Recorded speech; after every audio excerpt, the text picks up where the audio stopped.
प्रभु यीशु मसीह में मेरे प्रिय भाइयों और बहनों को जय मसीह की। आज हम जिस विषय पर चर्चा करने जा रहे हैं वह विषय है ईसाई धर्म की विशेषताएं। ईसाई धर्म प्रभु यीशु मसीह को अपने उद्धारकर्ता के रूप में ग्रहण करता है। यह धर्म न तो किसी ईश्वर प्रदत्त या ईश्वर के द्वारा दी गई पुस्तक पर या उसके आसपास या उसके इर्द गिर्द घूमता है और न ही किसी विशेष नियमावली के इर्द गिर्द घूमता है। इस धर्म में संदेश साफ है और वह संदेश है प्रभु यीशु मसीह पर विश्वास लाना, परमेश्वर पे विश्वास लाना है। प्रभु यीशु मसीह से मेल मिलाप करना, परमेश्वर से मेल मिलाप करना है। यह धर्म इस बात का अवलोकन करता है कि प्रभु यीशु मसीह परमेश्वर में है और परमेश्वर यीशु मसीह में है। यदि हम दूसरे धर्मों को देखें तो वहां पर कोई भी संदेशवाहक यह घोषणा नहीं करता है कि वह स्वयं पथ है और उस पथ पर चलने वाला मुक्ति प्राप्त करेगा। यदि हम प्रभु यीशु मसीह की उन घोषणाओं का अवलोकन करें जो उन्होंने अपने संबंध में कही हैं, या उन घोषणाओं का अध्ययन करें जो उनके संबंध में कही गई हैं, जो कि हमें पवित्र शास्त्र के पुराने नियम में मिलती हैं, तो हम पाएंगे कि वहां पर प्रभु यीशु मसीह का स्थान केंद्रीय स्थान है। यूहन्ना बपतिस्मा देने वाला भी यही साक्षी देते हैं कि मैं उसके जूते के बंध खोलने के योग्य भी नहीं हूँ। प्रभु यीशु मसीह का जो व्यक्तित्व पवित्र शास्त्र में बतलाया गया है वह व्यक्तित्व बेहद आकर्षक यानी कि दूसरों को अपनी ओर खींचने वाला है। हमें तमाम उदाहरण मिलते हैं नए नियम में कि जब झील के किनारे शिमोन और अंद्रियास झील के अंदर जाल डाल रहे थे, तब प्रभु यीशु मसीह ने उनकी ओर देखा और उनसे बस इतना ही कहा कि आओ मेरे पीछे हो लो, और वे तुरंत अपना जाल छोड़कर प्रभु यीशु मसीह के अनुयायी बन गए। इसी प्रकार प्रभु यीशु मसीह ने जब्दी के पुत्र याकूब और यूहन्ना को मछली पकड़ने वाला जाल सुधारते देखा। तब प्रभु यीशु मसीह ने उन्हें बुलाया और वे दोनों अपने पिता को मजदूरों के साथ छोड़कर प्रभु यीशु मसीह के पीछे हो लिए। प्रभु यीशु मसीह के संदेशों और उपदेशों में हमें एक अधिकार पूर्णता मिलती है। उनकी एक नई शिक्षा है जो पुरानी व्यवस्थाओं को अपूर्ण बतलाती है।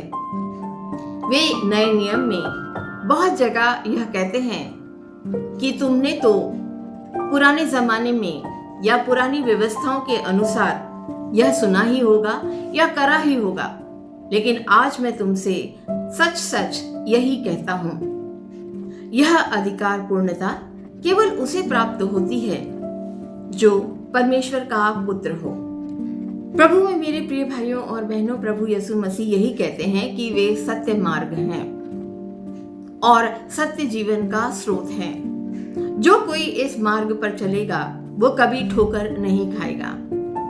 प्रभु यीशु मसीह धन्य वचनों में कई बार यह कहते हैं कि जो लोग मुझे हे प्रभु कहते हैं वे कभी भी परमेश्वर के राज्य में प्रवेश नहीं कर पाएंगे। जो कोई मेरे स्वर्गीय पिता की इच्छा के अनुसार उसके बतलाए हुए रास्ते पर चलता है वही परमेश्वर के राज्य में प्रवेश करेगा। वे एक न्यायाधीश की तरह कहते हैं कि कई लोग आकर उस दिन, जिस दिन न्याय का दिन है, मुझसे आके कहेंगे कि हे प्रभु, क्या हमने तेरे नाम से उद्धार के काम नहीं किए? हे प्रभु, क्या हमने तेरे नाम से रोगियों को ठीक नहीं करा? या हे प्रभु, क्या हमने तेरे संदेश को आगे लोगों को नहीं सुनाया? तब मैं उनसे यही कहूंगा कि मैं तुमको जानता तक नहीं। यह धन्य वचन हम मत्ती रचित सुसमाचार 7:21 से 23 में पढ़ सकते हैं। अपने पुनः आगमन के बारे में वे यही कहते हैं कि संसार के वे न्यायाधीश बन के आएंगे। इसके साथ साथ वे अपने आप को एक मुक्तिदाता के रूप में भी प्रस्तुत करते हैं। वे अपने अधिकारों को प्रस्तुत करते हुए कहते हैं कि जब वह पुनः लौटेंगे तब मानव पुत्र अपनी महिमा में आएगा और सब स्वर्गदूत उसके साथ आएंगे। तब वह अपनी महिमामय सिंहासन पर बैठेगा। सभी जाति के लोग उसके सम्मुख एकत्रित किए जाएंगे और उन्हें तब न्याय के लिए अलग अलग किया जाएगा।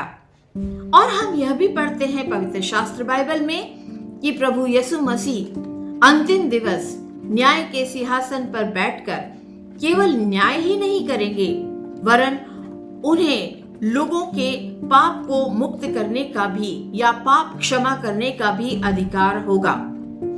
मसीह में मेरे प्रिय भाइयों और बहनों, प्रभु यीशु मसीह अपनी शिक्षाओं के द्वारा, अपने चमत्कारी कार्यों के द्वारा और अपने उपदेशों के द्वारा हमें यही कहते रहे कि वे हमारे सच्चे मित्र हैं। और हम सब यही एहसास करते हैं कि वे हमारे सच्चे मित्र हैं। वे निरंतर यही कहते रहे कि मुझे कोई नहीं जानता, केवल मेरा पिता मुझे जानता है और उसने मुझे सब कुछ सौंपा है। इसीलिए हे थके हुए लोगों, हे बोझ से दबे हुए लोगों, मेरे पास आओ, मैं तुम्हें विश्राम दूंगा। इस संसार में जिस किसी ने पवित्र शास्त्र बाइबल को महज एक बार पढ़ा है, वे सब लोग प्रभु यीशु मसीह की उच्च कोटि की नैतिकता से प्रभावित हुए हैं। प्रभु यीशु मसीह ने अपने पूरे कार्यकाल में बहुत सारे ऐसे चमत्कारी कार्य करे ताकि लोग परमेश्वर की महिमा और उनके संदेशों को और नैतिकता को समझ सके।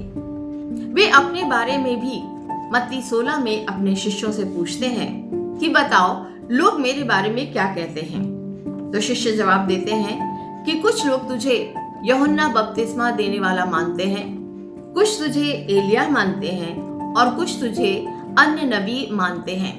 तब वे फिर से पुनः पूछते हैं कि बताओ लोग मेरे बारे में क्या कहते हैं। तब शिमोन पतरस, जो उनका पसंदीदा शिष्य था, वे कहते हैं कि लोग तुझे परमेश्वर का पुत्र मानते हैं।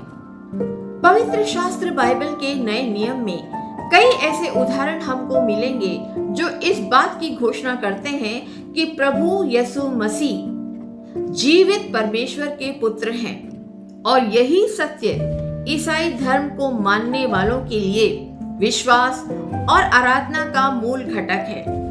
प्रभु यीशु मसीह एक संदेशवाहक नहीं थे, वे परमेश्वर के पुत्र हैं जिन्होंने परमेश्वर के वास्तविक रूप को बहुत सारे लोगों के सामने प्रकट किया था। उन्होंने सत्य दिव्य ज्ञान दिया था और अपने महाबलिदान द्वारा मनुष्य को परमेश्वर से मेल मिलाप करवाया और यह घोषणा की कि जो मुझे जानता है वह परमेश्वर को जानता है। मसीह में मेरे प्रिय भाइयों और बहनों, मसीहियत प्रभु परमेश्वर ईसा मसीह में विश्वास है। उनका मानव शरीर में देहधारी होना, उनका निष्पाप होना और उनमें प्रभु परमेश्वर का स्वरूप देखना ही है। जितने भी लोग इस संसार में पाप के बोझ से दबे हैं या अन्य बोझों से दबे हुए हैं, उनके लिए ईसाई धर्म एक शुभ संदेश के रूप में आता है। ईसाई धर्म उम्मीद, प्रेम और शांति का एक अद्वितीय मेल है। जो कोई भी प्रभु यीशु मसीह पे विश्वास लाता है वो विनाश नहीं होता परंतु अनंत जीवन पाता है। आमीन।